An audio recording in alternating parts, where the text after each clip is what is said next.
Hello friends, চলে এলাম তোমাদের সঙ্গে আরেকটা মিনি ভ্লগ শেয়ার করতে। এটা একটা রান্নার রেসিপি, শুটকি মাছ। তো তোমাদের কার কার শুটকি মাছ পছন্দ কমেন্ট করে জানিও।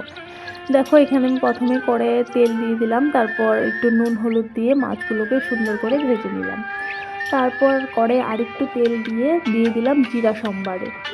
তারপর জিরাটা কালো হওয়ার পরে দিয়ে দিলাম রসুন। তারপর রসুনগুলোকে লাল করে ভেজে দিয়ে দিব পেঁয়াজ আর লঙ্কা। এগুলোকেও লাল করে ভেজে নিব।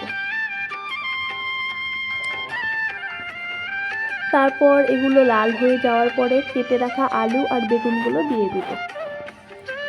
তারপর সামান্য নুন দিয়ে এটাকে একটু নাড়াচাড়া করে ঢেকে দিব।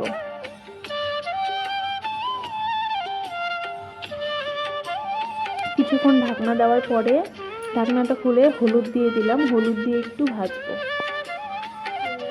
তারপর একটু ভাজা ভাজা হয়ে গেলে এখানে আমি জিরার গুঁড়ো আর লঙ্কার গুঁড়ো অল্প ব্যবহার করলাম। তারপর এটাকে অনেকক্ষণ ভাজা ভাজা করে কষিয়ে তারপর এর মধ্যে জল দিয়ে দিলাম। তারপর জলটা ফুটে গেলে ভেজে রাখা মাছগুলো দিয়ে দিলাম। তো এই দেখো, আমার রেডি।